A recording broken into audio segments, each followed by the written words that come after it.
Thank you for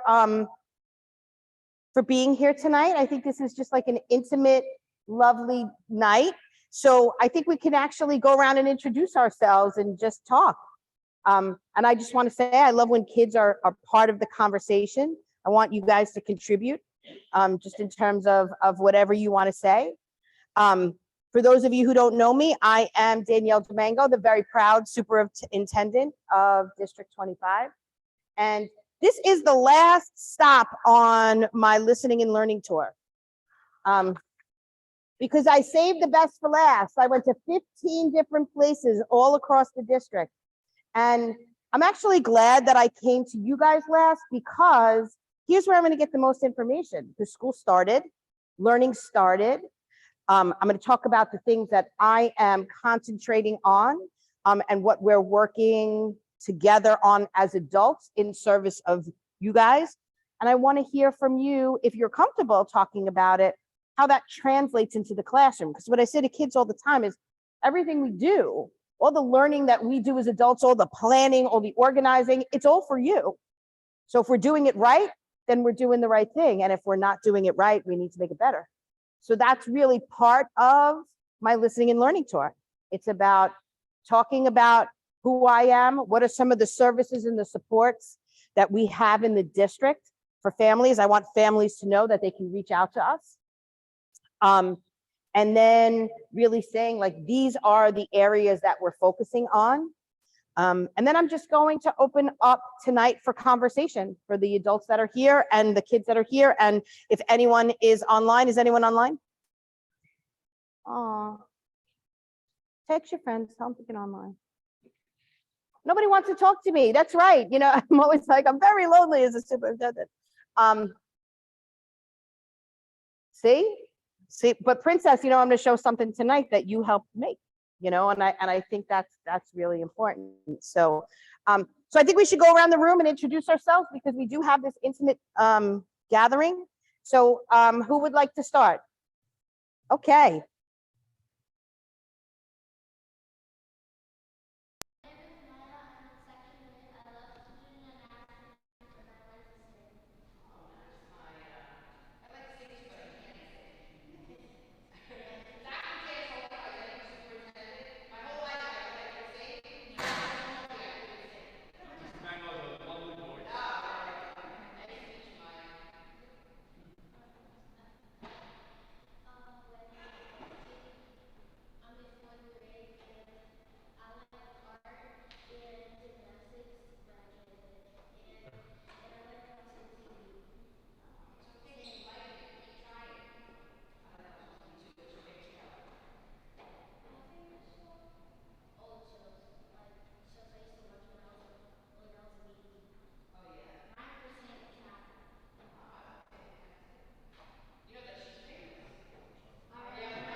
Sure. Go ahead, Martha. So my name is Louis Lotito. I also work for Superintendent DiMango on the district team. And I have been in this school before, and it's always a good place to visit. So thank you very much. Okay? Is it on? Here comes Mrs. Sally. Facing my Nice to talk to you guys too. I love you. Everyone knows there, so not worry. I don't think it should work. Yeah, I told you I'm short. Ready, everybody? Oh, I got it. Whoa, whoa. I'm Tucker, one of the assistant principals at PS 201. I love seeing the children every day and being with them, especially in the cafeteria at recess. Proud mommy of two beautiful girls that I also love spending time with. Thank you for being here today. And I'm Joyce Esfield. If any of you guys don't know me, I've been around here for a while. I'm the other assistant principal, and what makes me happy is coming here and seeing the children every day and seeing them grow and like harder return even when they're done with us. They never forget PS 201, and many others return also, and that's what's a really good thing. Yeah, really good. So what I think is really important for my staff to know, and one of the things that I take a lot of pride And one of the reasons why I saved 201 for last is because one of the things I admire so much about this community is the history, right? So there's very few schools in this district where you will see parents and grandparents who said, I went to, but a lot of times I hear 201, and so what I want to say is I have 35 schools. And this year, I really want to take more time to learn and live with and be part of the 201 community, because I realize that I want to be part of that history. That's the town kind of environment that I grew up in, where parents knew each other, they knew each other's children, they knew each other's grandparents, and that's such a huge part of 201. And I want to say you should be really proud of that. You should honor that. You should elevate that. You should let everyone know that. And so many people do come back to 201, even if they're not here tonight, because they're like, whatever, I don't want to see superintendent. But when there are events that mean things to this community, they're there. And that's what I want to be part of and I want to tap into. So I need to hear from the community in order to do that, right? And help elevate that and escalate that. And what are some of the things that we do here at 201 or outside 201 that make us a part of the community that you want to be part of too, right? So so that was one of the things that I want to say tonight. So if there are any community members here tonight, and for our PTA and our parents and for our kids, because I'm going to be back here in a couple of weeks doing an evaluation of school, because that's what I do, and I talk to the students. Just email me or call Esther, and I'm going to give you all our contact number, just to say like, hey, we're doing this weekend. I always do different kind of things. If you want to sponsor something with me, with the district office, I'm happy to publicize it for you. So just know that, I'm that person that's saying I want to be invited, and I don't mind doing that. I say it to my kid all the time. I'm like, just ask to be invited. She's like, no, I don't want to do that. I'm like, yeah, but do it. So I'm showing her tonight, and I'm going to record this and show it to her. Like, I'm asking you to be invited to your stuff. So you're having fun things, just reach out and say, come on down, Mr. Mango, and I'll be happy to be here. And yes, I too graduated from Queens College. So this is District 25's contact information. You could call us 24 hours a day, 7 days a week. You get Lewis, even when I'm sleeping. I don't think he sleeps. We will respond. He responds almost immediately, but we will respond to you guaranteed 24 hours. Even if Lewis is on vacation, he forwards it. That's our Google phone number, 347-850-3048. You can text us, call us, leave a voicemail. You can email us, you can visit our website, or you can message us on social media, Twitter, Facebook, Instagram. My visit to 201 will be part of that tonight. Make sure that I look good. Here's what I said that I'm really proud of as a district, that Princess was part of forming. And actually, Princess, you really spoke about one of the most important parts of it, right? So when we created a vision statement for this district, we gathered together parents, students, teachers, principals. We all came together and we said, like, what do we value across the district for kids? I brought the tree there and I basically said, like, here's the tree, here's the shell. What do we say? What do we value? And we said a lot of different things. We talked about strong roots and strong schools and what that means, and it does have multiple meanings. If you see, all of our schools are within the roots of the trees, really meaning that we have this vision of connecting with one another, but building foundations of learning for students. So as they are growing too, just as a tree grows, we're giving them everything that they need to flourish into adults of the world, citizens of the world, or big trees, right? But then we started talking about how we do those things. I believe in empowering learners, giving students a voice. That's why I say tonight, if kids have something to say, I would love to hear from them. I'm going to continue my listening and learning tours, but what they're going to turn into are, I'm going to visit schools and actually sit with students in the auditoriums and start talking to them in an auditorium setting, in between when I do come to visit schools and I meet with teams of students, because I want to be able to have this open conversation. When we say things like empowering learners, what does that mean? What does that mean to a student? And is that happening in the classroom? And there are times when I go to schools and students speak to that. They tell me, starting this year and last year, they missed that, having opportunities to be empowered because we couldn't speak to each other, right? We had to be 6 feet away from each other. This year, the kids are so excited to be back and engaging not just with their teachers, but with one another in their learning. So I want to make sure that we continue with that continuum. And for schools that may have a little time getting back together, that we're making sure that we're living this vision of empowering learners. It's about embracing differences. One of the things that I say is that when you are with people that are different from you, you become smarter. You get different perspectives. You learn about other people's values and opinions and communities and cultures. And so we as a district cherish that. We believe in that. And we think it's part of the things that we accelerate. And it's also about providing equitable access and opportunities for all. And it's something that I do want to talk about and get your feedback on.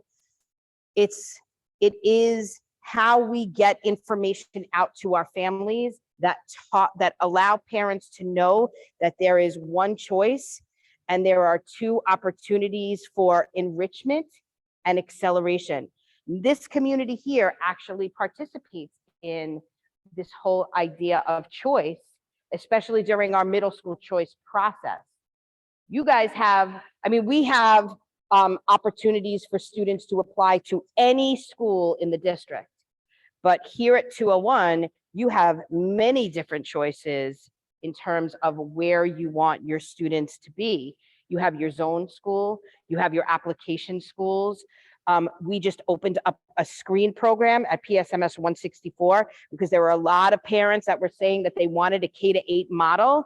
And because of priority structures, it didn't allow for that. So, so now there's going to be an extra 6th, 7th, and 8th grade class at 164. You have opportunities for seats now at $4.99 because we're opening up a little bit more space, 200. We would love to have more students attend 250 because she has had, that school has had a huge drop in enrollment. And I know that that's something that the principal has spoken about. I've been meeting with her regularly. Tomorrow morning, we have a meeting with her and the deputy chancellor around some of the goals that she's putting in place to allow our students to achieve progress in both math and ELA, but also to have more opportunities to offer more resources for students.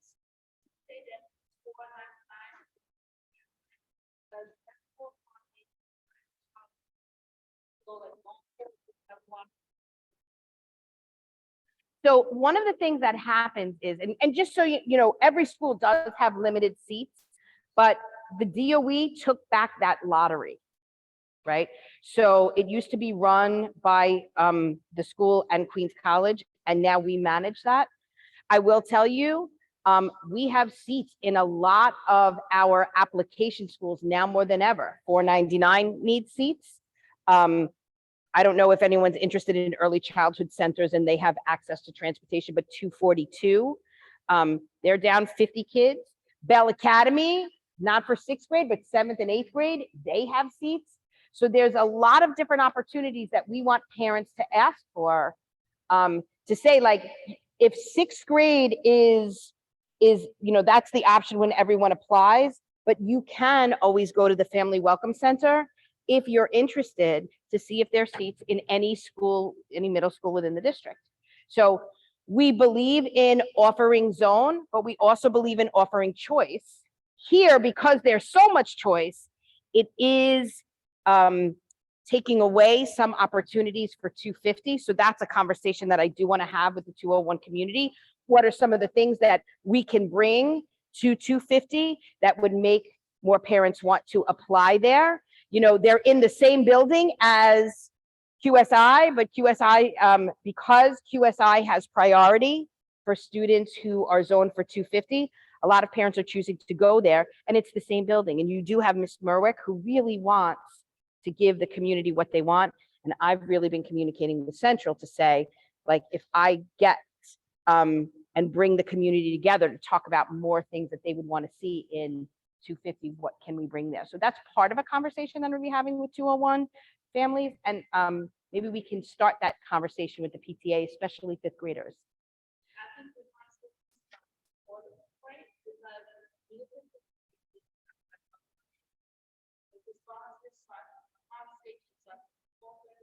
Mm-hmm.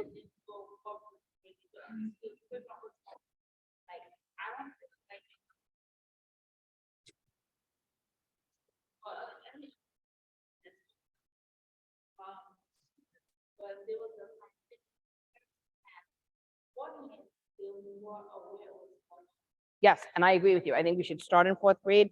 I think we should start in 3rd grade. One of the things that I'm going to be talking to the principals about is coming here and speaking with your parents and speaking with students about options.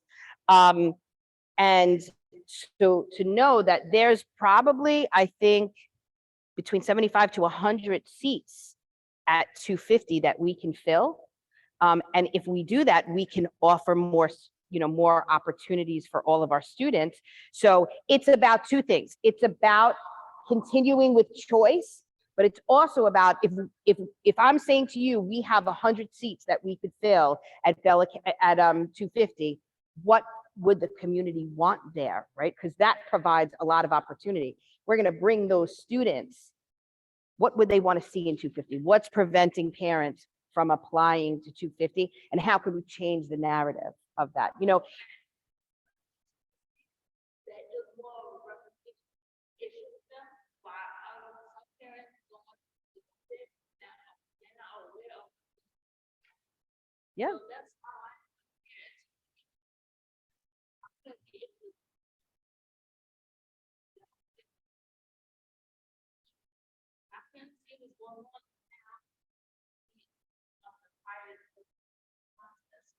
Yeah, and you're right. And I think we need to work on that together at the district level and with the principal.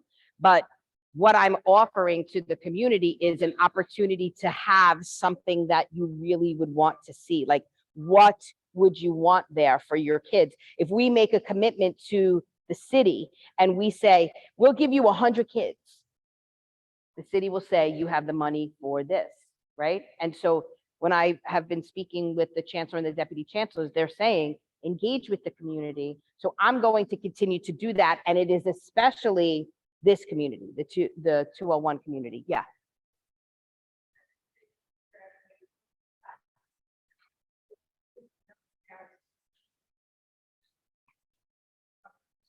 Mm-hmm.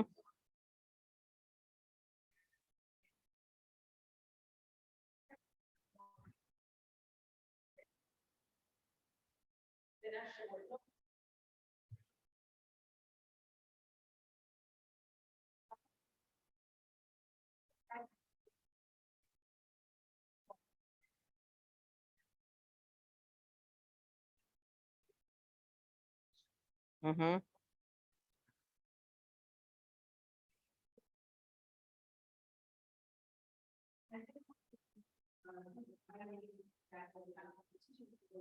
It's nice, so much better, and they're nice and new. So if you can engage the parents just to let them know what's around, because a lot of parents don't even know what's around here, they're lost. Yeah, so, and I think there's two things you talk about. So Keisha, you're gonna have a meeting around middle school applications, but it's also about Inviting, like you said, the fourth grade parents and the third grade parents to give them that opportunity to put a program together. As a parent, I would love to be able to have that choice. Like, for example, what Bell Academy is the school-wide enrichment program, right? School-wide enrichment program is a gifted program, but Bell Academy is just a lottery school. Anybody can apply, anybody can go. What they do as a school-wide enrichment program is they get to know each individual child by their talents. And then the kids create the classes and the opportunities that they want to see with teachers in the school, right? So let's just say they'll say to a child, like, talk to me about the things that you like to do. Like you guys said, I like to sing, I like to dance, I like to watch TV, I like to play piano, I like to sew. What are those? And then what they do is they ask the teachers in the school, what are some of the things that you're good at? And they create opportunities for learning. They have guitar class and paper making. And if you're interested in, you know, things that are outside the regular core curriculum, that's what Bell Academy is, right? And people love Bell Academy for that. So we can open up a second school-wide enrichment program, but the piece is I need kids to go there, right? And so because I want to have opportunities for all of our schools, right? But this community has a lot of different choices. And I would say this community has more choices than others because you can apply to any middle school in the district, any one. You have access to all the 6 to 12s you can apply to, the K to 8s, the application schools. There's so many different options. Yeah, and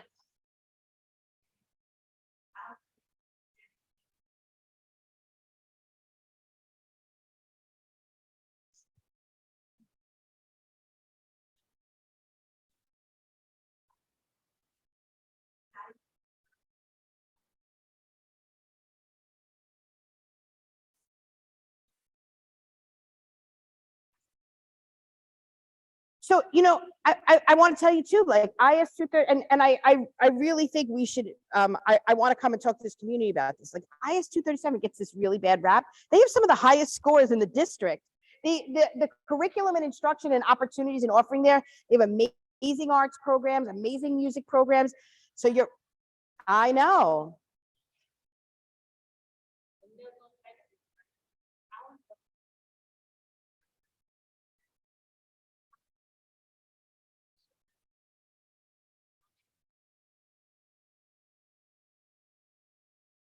They do on our website, Lewis. Tell them how to get to the different open houses. So, if you go to, like, you find out, like, 30%, we have, like, for all their now higher, 85. You can look. Then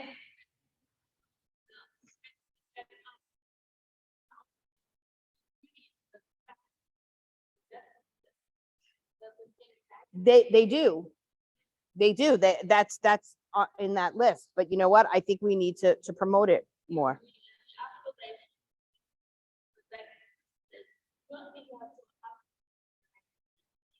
Yeah.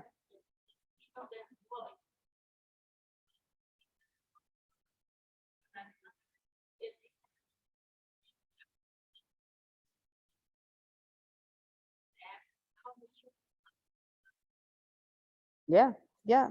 So so I would be very happy, Paige, if you want to set it up to do a middle school choice community event here at 201. Um,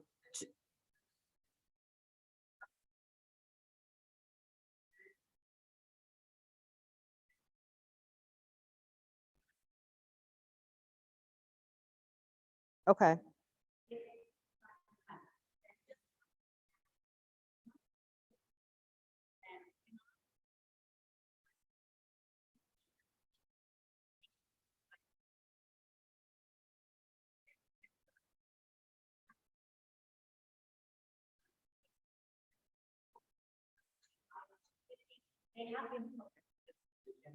They came? Great.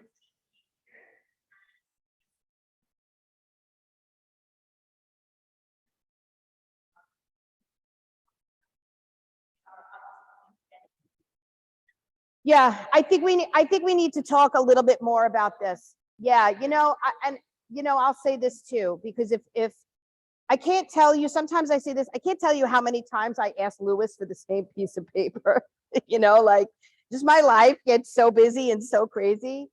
And I think it's the same thing at 201 that I want to be part of, in just making sure that parents get that information.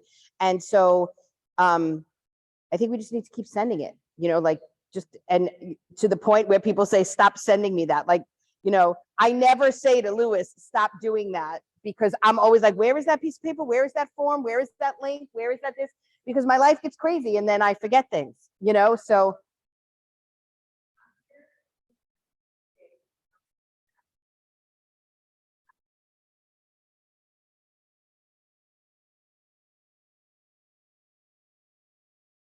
Well, I mean, maybe we can work with you, the PTA, and Lewis you could have a space where we can just constantly send you reminders, and you can send it out to parents. Like however the best form of communication is, that's how we want to get it out there, because there's no harm in just keeping people informed and letting parents know that they have all the choices that they have. I say that as a parent who is busy. Like I'm busy all the time. And I just had to apply for my daughter to go to college with her. And thank goodness she participated in most of it, because I was busy all the time. So we're going to make sure that we do that. And we'll make sure that we're constantly reminding families. But I want to also create an opportunity where we get more people to come in. And what should we do to do that? Because I don't think you're right. I don't think parents know all the choices that they have here. And I want to make sure they do. Middle school choice is, when sometimes people say to me, we want parents to have a say, and I want parents to have a say too. And if listening and learning tours is not the space, then I want to know what that space is. And the listening and learning tour is just the start of that, right? So it's me connecting with different members of the community and saying, like, so where's your space that I can invade? Because I'm a space invader, right? Invite me to your parties. I want to be there. Like, where's your space? I'll come, and I think when it comes to middle school choice, I really want families in this community to know the choices that they have, and that they have options to ask for what they want to see in the schools, which I think is really powerful. We have that opportunity here. All right, I want to get back to what Princess did, because I never got a chance to talk to it. Here's what Princess did. So one of the things that was great. It was like a moment during the pandemic. I was down and I was like, you had COVID. And I was like, you know what, Princess, that is exactly what we want to say. District 25 is one of the most diverse communities in Queens, in the city, right? And it was about recognizing from many roots, people coming from all over the world with things to offer. We grow as one community. And that's really the part of my listening and learning tour, living the vision of this work. It's, I want to be in your space, right? I want to learn and grow from you. I become a better superintendent by interacting with different people, teachers, leaders, students. It gives me the space to make things better. And so we talk about respecting and understanding the roots of the communities we serve. And you'll hear me say that all the time. I serve the communities in District 25. That's my job, right? And I want to do the best job I can. And one of the ways that I need to do that is by outreach to the community. So I'm asking everybody here today to help me do that, right? Throw my name out there. Tell people to call me, invite me. Okay. Oh, man. Okay, here we go. So I'm going to go through this quickly because I know many of you know the people that are here. So here's me and Dr. Mike,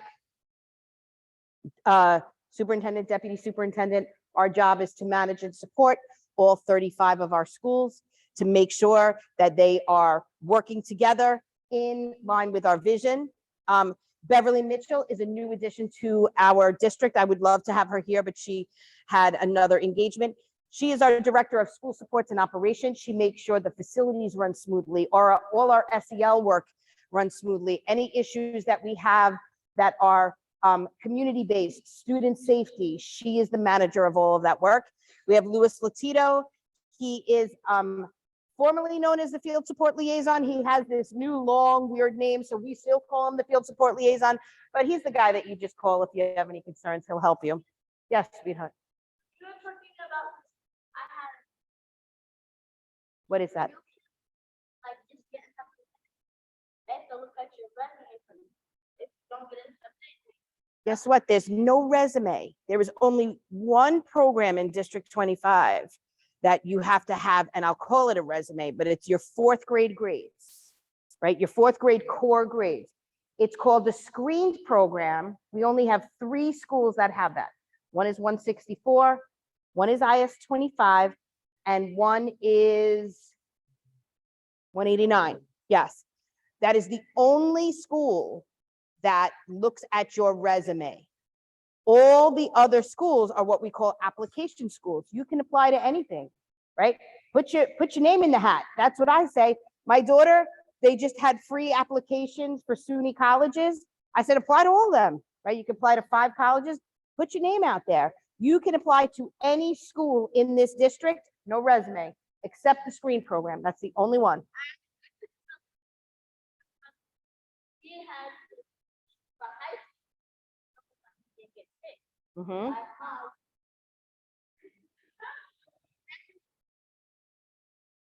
I love her.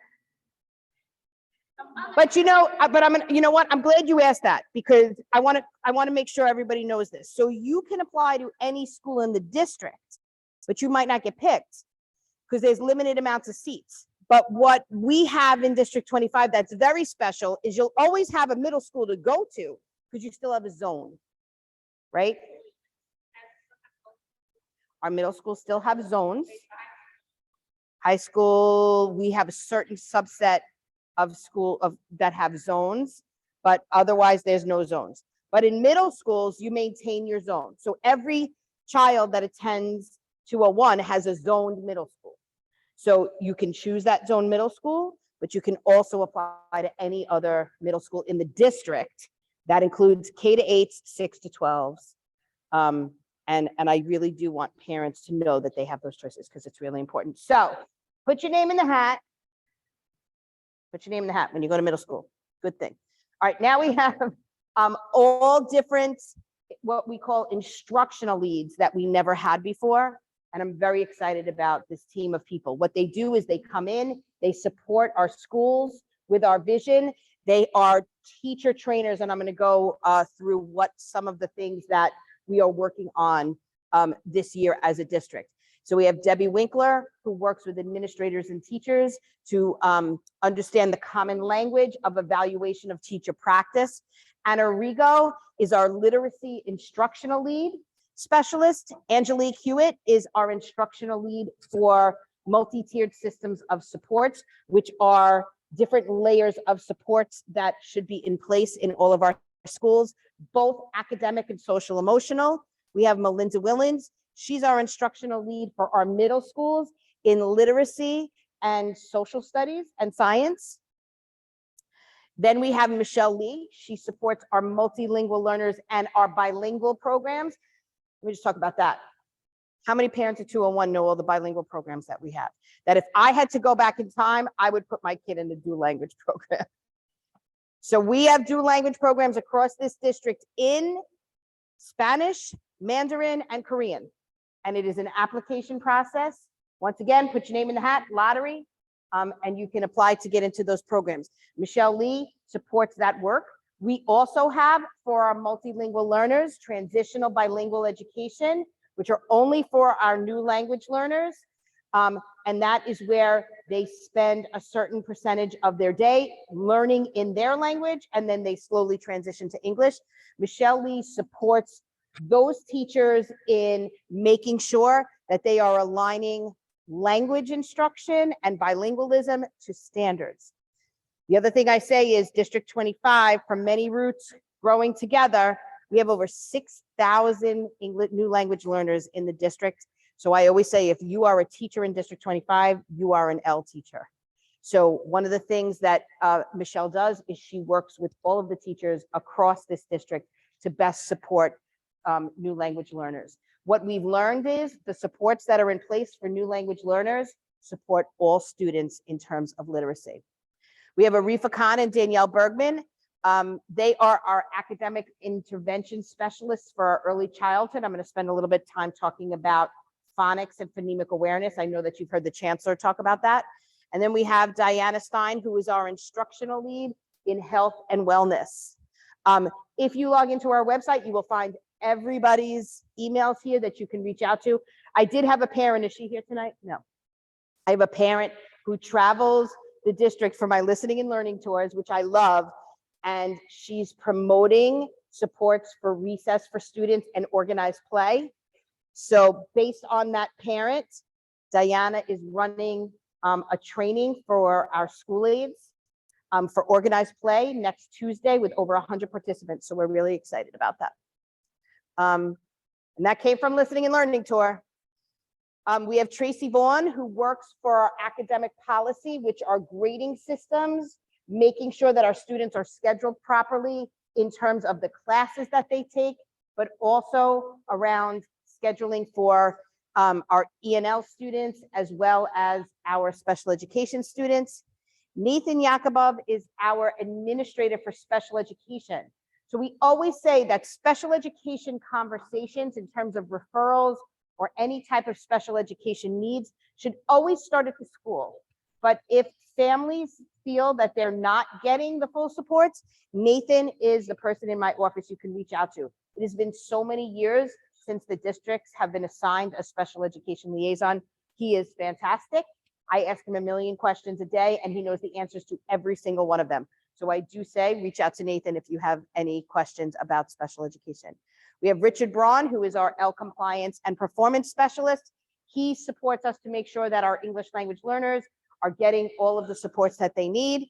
And Greg Yankovic is our student services manager. He supports attendance, crisis and de-escalation, culture and climate in the school, and he is also a trainer for our school counselors.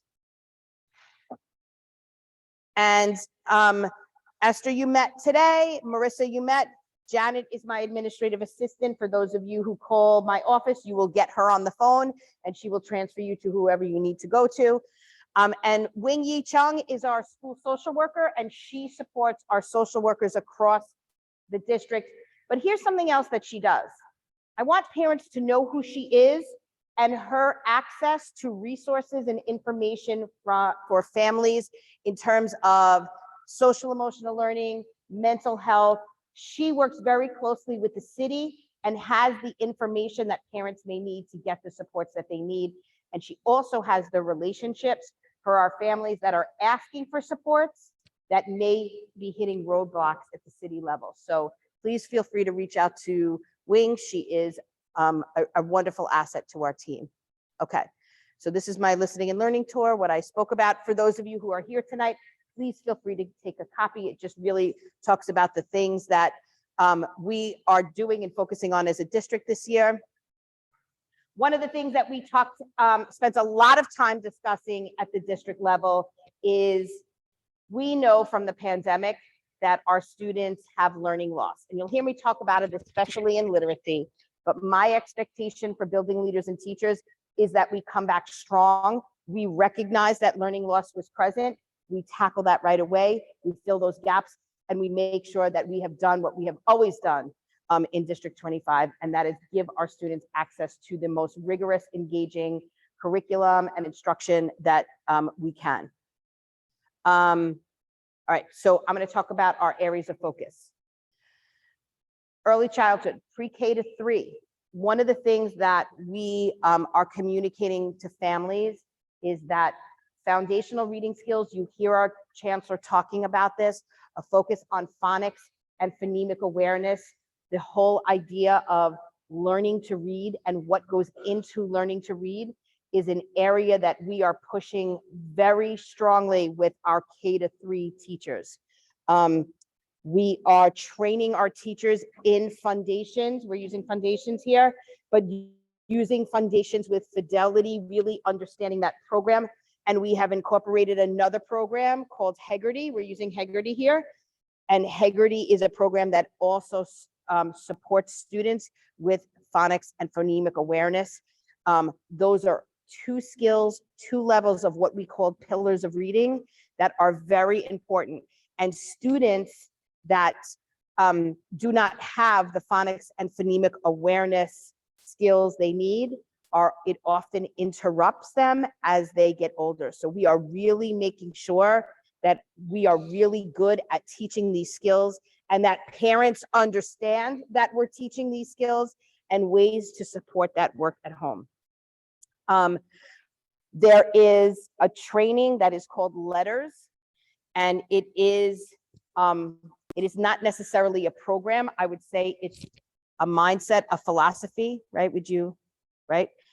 And yep, it's a set of practices. It is, we have 450 teachers across the district participating in Letters, 201, yes. And what that is, it trains teachers about what happens to a child's brain when they learn to read and how a teacher can understand when that is disruptive.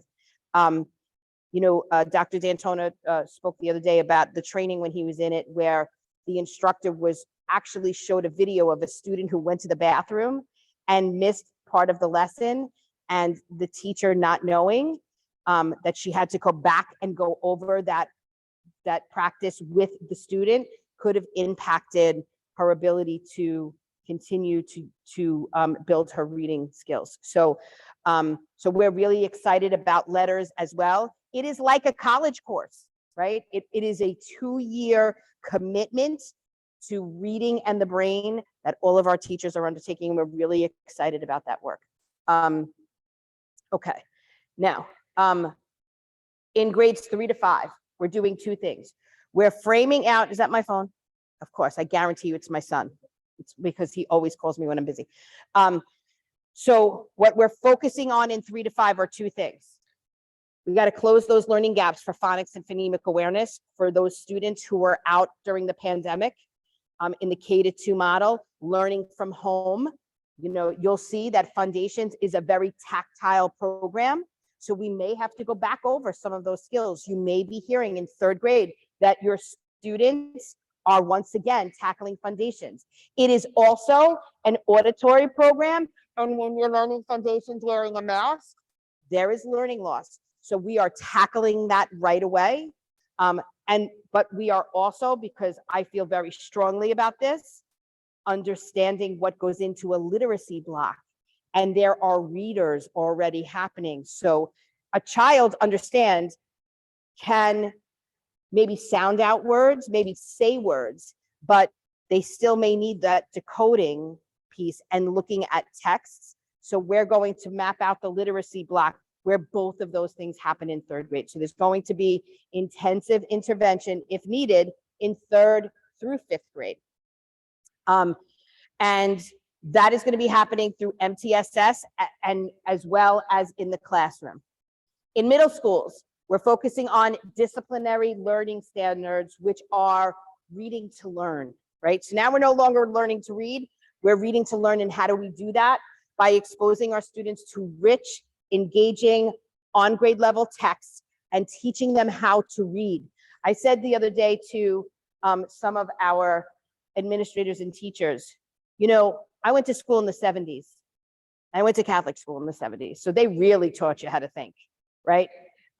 They told you how to think, not necessarily taught you how to think. And I said to myself, if I actually went through the process that I am so passionate about putting our middle schoolers, our upper elementary and middle schoolers through this whole reading to learn idea, maybe I would be able to break down some of the things happening in the world today. Sometimes I'm like, I don't even know what to believe. You know, I'm not even get into politics, but I'm just like, are there aliens or not? I'm not sure, right?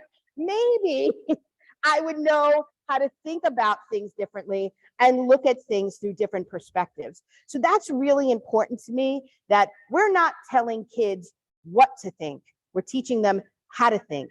And one of the ways we're doing that is through reading. So The other piece that I say is really important, and I said this to all of our families, but our 201 families tonight, is that we have to do that together. Getting our kids on this page and understanding of reading is not going to be easy. You know why? Because technology is killing us. I am an English teacher. I will tell you, I am always on the computer at work. And when I am not in the computer at work, for some reason, I'm calming down with TikTok. I don't know why, but it makes me just calm down to see these little, but I will say to you, as somebody who's on the computer all day, but somebody who was an avid reader and an English teacher, it is really hard for me to sit and read. I have to condition myself to do that. And you know what? I was a parent of young kids too. It was a lot easier to hand my kids their iPad than it was to actually sit and engage in a reading activity with them. So we're gonna have to do this together. We're gonna have to build capacity together. So if I'm invited to your high school night, middle school night, I'm gonna talk about that too. Every opportunity I get. You wanna do something PTA, have me come and talk about reading, we're gonna do that. We should have reading nights, pajama nights, all these different things. I will be at them because our kids have to touch texts. They have to know that our parents value them. They have to see us as readers. I don't care if you pick up a newspaper, an index card, read signs with your kids, whatever we do, but they have to see us as readers. Our phonics and phonemic awareness programs, we can teach those to parents, right? They're sounds, and we can sound them out and practice those with kids at home. We can do a lot of different things to get our kids where they need to be, but it does take a village to change this, because learning loss in literacy is something that takes years to fix, especially in the upper grades. So we got to make sure that we're on that. Okay. You're doing this, Keisha? Everybody's got a My Schools account? 2? 25 to go? Got to get those parents My Schools account. Okay. I'm sorry, New York City Schools account. It is going to be a space where they have all of the information that you need. Please, PTA, make sure you spread that to your families, how important it is to have this account. Everything will be there for our families. Okay, all right. One last thing, and then we're going to open it up. So this piece is a struggle for me, and I will tell you why. It is November, and I watch this all the time. Currently, we have over 5,000? I can't believe it. 5,000 students who are chronically absent this year in the district. We excel in so many spaces, but in chronic absenteeism, we struggle across all of our schools. Every time I look at a school before I go to visit it, I look at their scores, I look at their curriculum, what's the things that they're doing, what are the highlights, and then I go to chronic absenteeism, and every school struggles. Now, I know, and what I'm about to talk about is not about kids who are sick. My daughter's going to kill me when I say this, but she had mono. She's been out of school for a really long time. She's chronically absent already, because chronic absenteeism is if you are absent 2 or more days per month in a school year, or 18 days together in a year, your child is chronically absent. That includes whether or not you have a doctor's note, right? So you're not excused for giving your child the doctor's note. You are still considered chronically absent. It is the new national crisis, because what they're saying is if kids are not in school, they are not learning. Remember what I just talked about in terms of decoding and phonics and phonemic awareness? Think about that when your child is chronically absent, right? How are we going to make sure that we get our students to school when we can, and that we as parents know what to ask for to get supports to compensate for that lost time? What teacher in the school is making sure that our chronically absent students are able to re-enter the class and continue their learning without skipping a beat? Students who are chronically absent on a yearly basis, that's 2 times a month, right? By the time they get to 8th grade, they have missed an equivalency of 1 year of school. Okay. Oh. All right. So our current reality, he hasn't changed this today, right? My last listening and learning tour, we were at 4,218 students. Now we're over 5,000 students.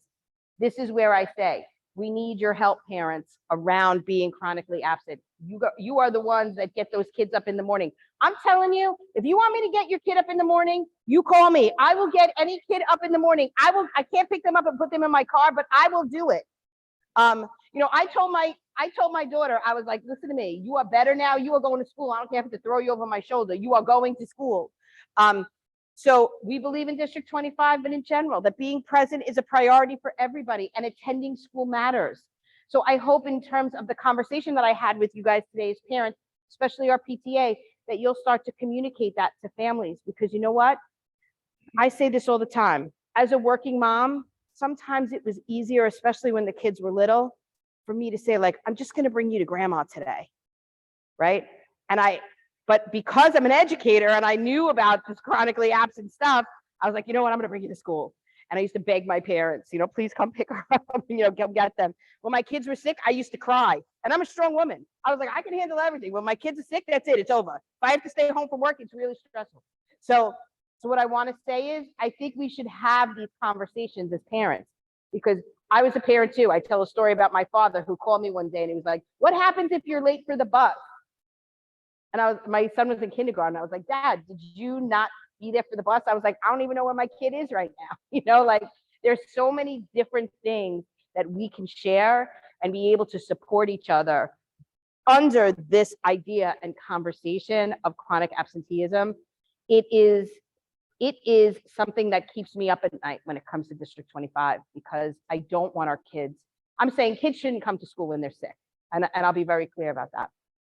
But if it's cold, wait just 1 second. If it's cold, they can come to school, right? If it's, if they're off, it's the Thursday before they're off and they go, Mom, I need a mental health day. Well, you know what? So do I, right? Go to school. I tell my kid that all the time, go to school. So I'm saying this to you. It wasn't just this year. Last year, my daughter was chronically absent. It is a fight. It is a fight to get her to go to school. So I get it.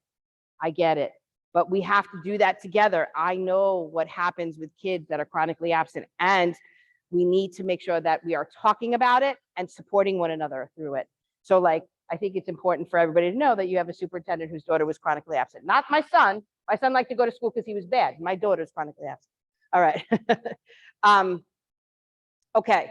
I want to just show you this, because this, I think, is a very interesting study that was done a few years ago around who can read on grade level by third grade, and you hear the chancellor over the years, not just this chancellor, but chancellors from the past, talk about third grade. Being able to read on third grade is a predictor of literacy and student success in school. It is a predictor of dropout rates. There's so many things that they use third grade literacy to determine about a child's educational experience. But I want to connect it to chronic absenteeism. So in the study that they did, they said kids who had good attendance in K and first grade, meaning they missed 9 days or less of school in both years, 64% of the students that they surveyed were reading by third grade. Just so you know, that's still bad, okay? but that was just part of the study. For kids who were chronically absent in K or first, not both, that went from 64% to 41% of those students who were absent in one of those years being able to read by third grade. Of kids with at-risk attendance, which means they missed 9 or more days both years, that went to 43%. But look at these kids who were chronically absent in both K and first. Wait a minute. This more than 9 days. Chronically absent, meaning they missed 18 or more days of school in both years. Of those students, only 17% of them were reading on grade level by third grade. Now you see why I freak out with my daughter, right? Because here's what I say. I believe that besides the 1% of people that just need extra support in the world, every parent loves their kid. I say it all the time. Every parent loves their kid. My kids, even though they're hard to love, I love them. And I say all the time, I don't love them the same. I love them differently. They're two different individuals. And I say that to teachers too, you got to look at kids differently. But as a parent looking at this is why I go crazy when I see things like this for my own kids, to make sure that they're in school when they're not sick, and to make sure when they are out that they're caught up to where they need to be. Because if parents knew that keeping kids out of school, things like I used to say, it's just easier for me, take you to grandma's today because I got to go to work, right? I stopped doing that when I saw this data. So I think it's important for parents to know this because this is real data. And to know that third grade is the predictor that it is. Okay, why it matters in middle school. By ninth grade, in sixth grade, absenteeism is one of the 3 signs that a student will drop out of high school. And by ninth grade, attendance is a better predictor of graduation than 8th grade state test scores. Okay, so if you look on my website, because I know I spoke a lot, here's all resources to help you with in terms of supporting families with chronic absenteeism. You guys, PTA, you can take my data, you could show it to parents, I could come deliver it for you. When it comes to chronic absenteeism, I'll go to any PTA meeting, I say it. So, okay, I'm done talking. I want to open up the conversation. If there is anyone who has any comments, questions, anything. I know you had your hands up, so yes, I'm so happy. I have 2 questions. When you were talking about I travel sometimes with my family. And sometimes traveling teaches you something. It teaches you all about the states. That's true, but you know what? If possible, we ask that you travel when you're not In school, right? But you're right, that's a very good point, but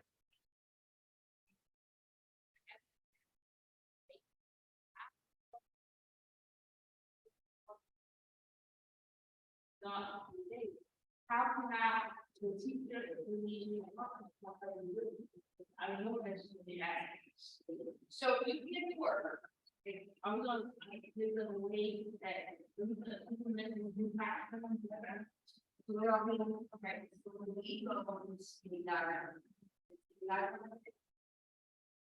you know, where and in the Google Classroom and the online learning. is completed. State guidelines say when you are not in school, you cannot be marked present, right? So, but the expectation is that we're giving kids work, and we do say to parents, if possible, try not to make travel plans that students will miss work before the holidays. So I understand flights are cheaper. I say that myself, but you know, just keep that in mind. It is something that I think about. Okay, your second point.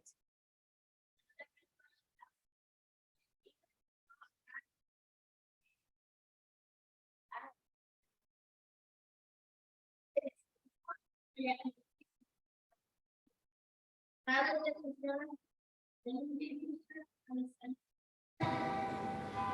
was bad. In class or the lesson, I have more things unless I'm not feeling it. And when I don't come to school, sometimes I catch up.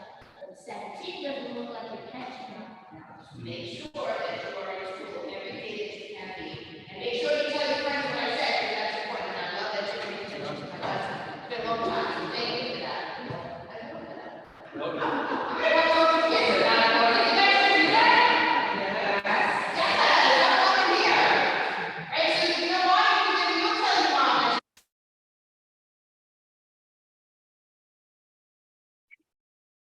that About how two of my students are 17% lower on the reading level in third grade. Although here 201, we are doing that literacy program here in school, what can you do for the parents? Because a lot of parents get frustrated, why can't you do that? Or, I don't understand why you can't get this, or I don't even know what's going on. So the way that, you know, they could have a workshop or so that the parents and help them understand the focus and the goal of how important it is for your child to be. Because So I'll say this. You know how they say, like, what's that movie? If you build it, they will come. Whatever, if you get me parents, I will get somebody here to do any workshop you want. And you know, I want to tell you a story. So I have two kids. I didn't grow up in a big family, and I didn't grow up around little kids, right? So when I had my kids, I didn't know how to play with them. You know, like I was buying them like older games, trying to play Uno with a 3-year-old, like it doesn't work. So I remember I went to one of the principals here in the elementary school who specialized in pre-K, and he did a workshop for his parents where he taught parents how to play with kids at the park. And I attended that. I want you guys to talk about kind of like the same thing when we talk about phonics and phonemic awareness. It's learning to read, and it may not, so kids in our early childhood grades, K, sometimes 1, 2, may, like, understanding and learning phonics and doing phonics at home with them will help them to learn to read. But I think we don't remember when we did that. Like, we don't remember being in kindergarten doing phonics and phonemic awareness. So I think that's where we could start, especially in the district, in supporting you in getting, but I need you guys to get me parents. If you guys can bring parents, I think that would be great. And it could be teaching parents 3 things: integrity, foundations. Foundations comes with a little owl, cute little owl, and sounding out words. And it sounds silly, but I remember when my kids were younger, they had the kids make the puppet in school. What's the puppet's name? That puppet's name?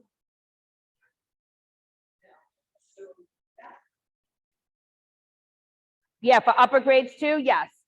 Yes, but we could do both. But I would really like to start there first, getting those parents understanding phonics and phonemic awareness that's happening in school so they can reinforce that.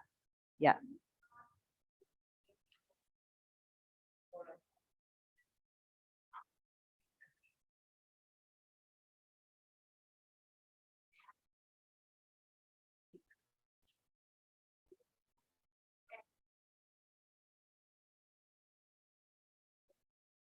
Mm-hmm.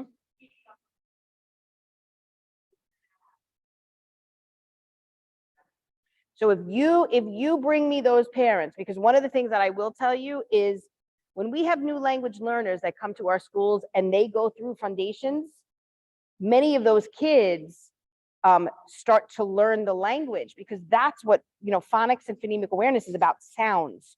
So it's easier to teach that to parents that speak a different language and they're learning the language themselves than to teach them to read a book.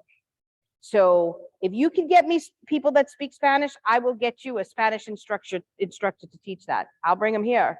You know what? I'll run it through the district. I'll run it here at 201. So absolutely. And Esther can help support the language in that as well. Okay. I want to thank everyone for being here tonight. I'm hoping to get back to 201 soon. Please invite me, right? I say I want to be where you are. I want to come to you, put the word out there, tell everyone. And you could always speak with Mr. Seren, but also I want you guys to start, getting parents and see what parents want and what they need based on what we just talked about, because I would love to be able to do those workshops for families. Okay. All right. Great night. Thank you, Mr. Seren, and yeah, thank you for having